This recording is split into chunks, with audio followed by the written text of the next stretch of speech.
मथुरा पहुंचे ठाकुर जी। मथुरा जाकर के कुबलिया पीड़ हाथी का उद्धार किया, तत्पश्चात कुब्जा का उद्धार किया, दर्जी का उद्धार किया, माली का उद्धार किया।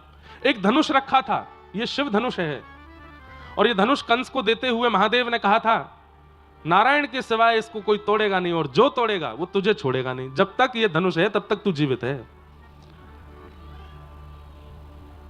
ठाकुर जी ने जैसे ही प्रवेश किया मथुरा नगरी में, मल्लानाम मशनिर्णिनाम नरवर स्त्रीणाम स्मरो मूर्तिमान, गोपानाम स्वजनो सताम क्षितिभुजाम शास्त्रा सुपित्रो शिशु, मृत्युर्भुजपतिर्विराट विदुषाम तत्वं परम योगिनाम, वृष्णीनाम परदेवतेत विदितो रंगम गतः साग्रज।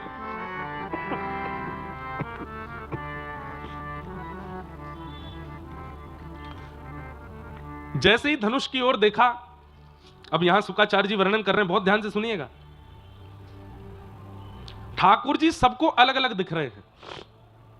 मल्लानाम मशनिर्णिनाम नरवर स्त्रीणाम स्मरो मूर्तिमान, बड़े बड़े पहलवानों को ठाकुर जी लग रहे हैं कि ये भी कोई अखाड़े का पहलवान है, जबकि ठाकुर जी 11 वर्ष 56 दिन के हैं बस।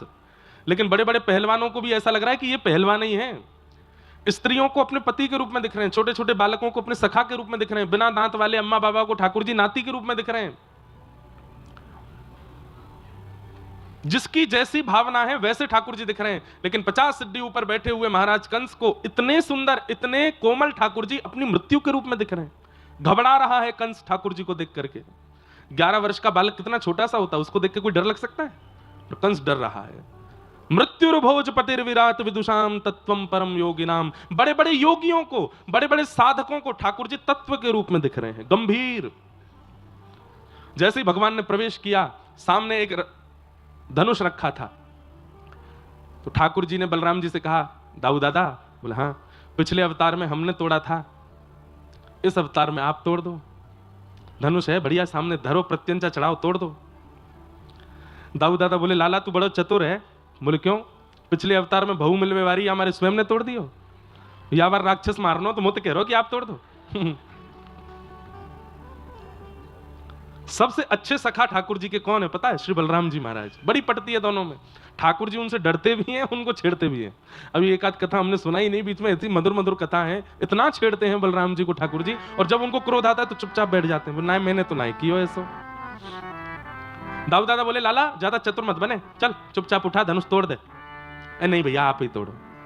धीमे से बलराम जी कान के पास गए, बोले बहुत दिन है गए लाला, वंशी में ही देखो है, आज इच्छा है रही है एक बार धनुष उठा करके नेक एक बार वही रूप दिखा दे।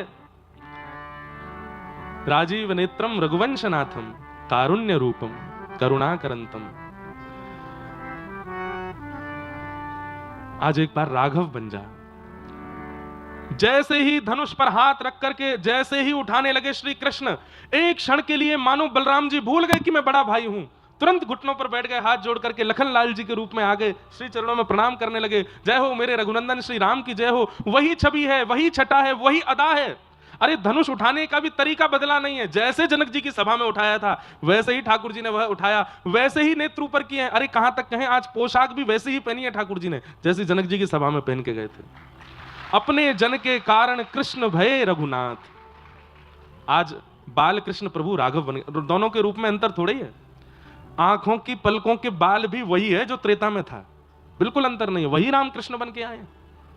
उठा करके जैसे ही प्रत्यंचा चढ़ाई, एक बार दो बार और तीसरी बार पकड़ करके जैसे ही खींचा, बीच से धनुष भंजन हुआ। आकाश में बादल गरजना करने लगे, पृथ्वी डामाडोल होने लगी, समुद्र में उफान भरने लगे, यमुना जी की नदी में मानो जैसे समुद्र जैसी लहरें प्रकट होने लगी। कंस का सिंहासन हिलने लगा। क्या हुआ?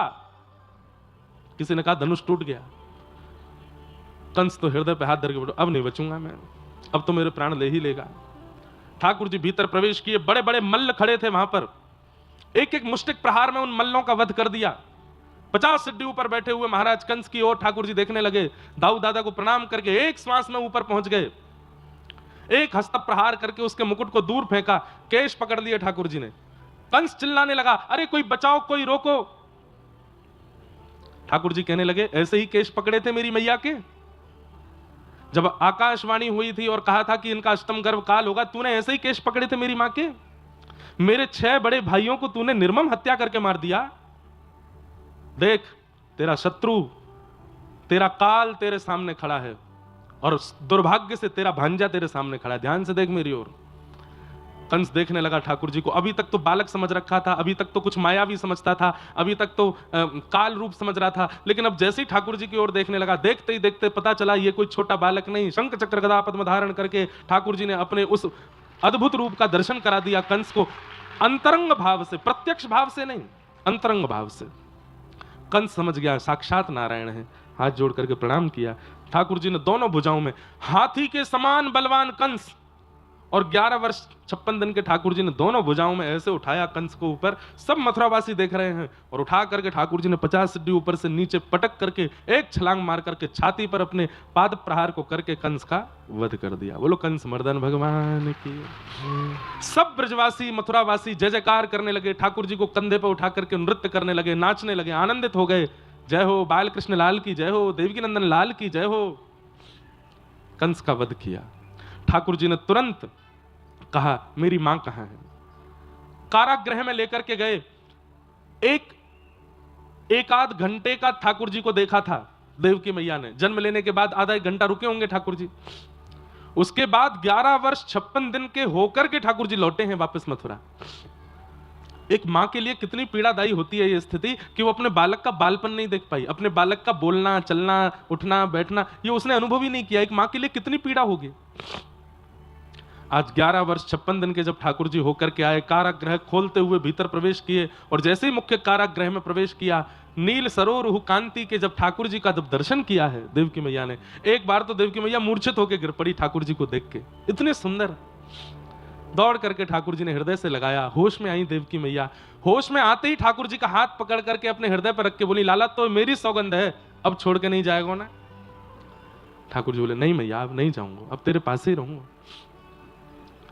बंधुओं, एक बात मेरे मन में कभी कभी आती है, ब्रजवासियों की पीड़ा सबको समझ में आती है, गोपियों की पीड़ा सब गाते हैं, देवकी मैया यशोदा मैया की पीड़ा का भी अनुभव सब कर लेते हैं, श्री किशोरी जी हमारी राधा रानी के भी हृदय के भाव को हम गाने का प्रयास कर लेते हैं, पर श्री कृष्ण की पीड़ा को कोई नहीं समझता।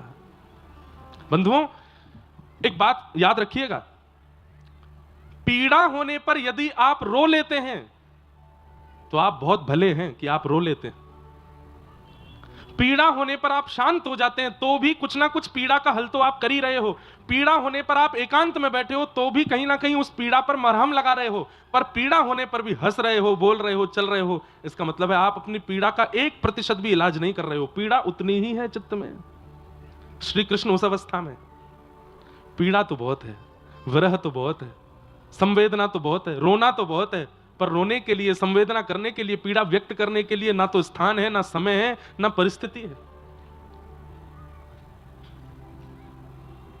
वृंदावन के श्री कृष्ण सदैव त्रिभंगी बनकर के खड़े होते हैं, त्रिभंग लली ऐसे खड़े होते हैं, दोनों भुजाएं टेढ़ी करके खड़े होते हैं। क्यों? क्योंकि पता है कि अगर लड़खड़ाया तो या तो श्रीदामा आ जाएगा, या मधुमंगल आ जाएगा, या ललिता जी, विशाखा जी मुझे संभालने के लिए आ जाएंगी।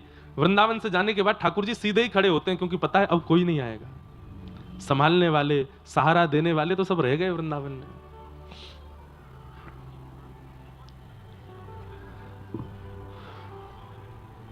ठाकुर जी ने अपने नाना कंस के पिता उग्रसेन को राजा बनाया मथुरा का, और मथुरा का राज सिंहासन देकर के पिताजी माताजी से जाकर के आज्ञा ली है, क्या अब मुझे विद्यालय जाना है पढ़ने। मैं 11 वर्ष को है गो पिताजी, मैं आज तक विद्यालय नहीं गयो, अब मुझको जानो है। तब श्री वसुदेव जी महाराज ने सांदीपनी उपाध्याय जी के यहां पर ठाकुर जी को पढ़ने के लिए, अध्यापन के लिए भेजा। कहां? अवंतिका, मध्य प्रदेश के उज्जैन में ठाकुर जी पढ़ने आए, और यहां सांदीपनी विद्यालय में ठाकुर जी ने अध्यापन किया, अध्ययन किया, और वहां अध्ययन करते समय ठाकुर जी को सुदामा नाम के मित्र की प्राप्ति हुई। The villages of India are the soul of country. Employment scheme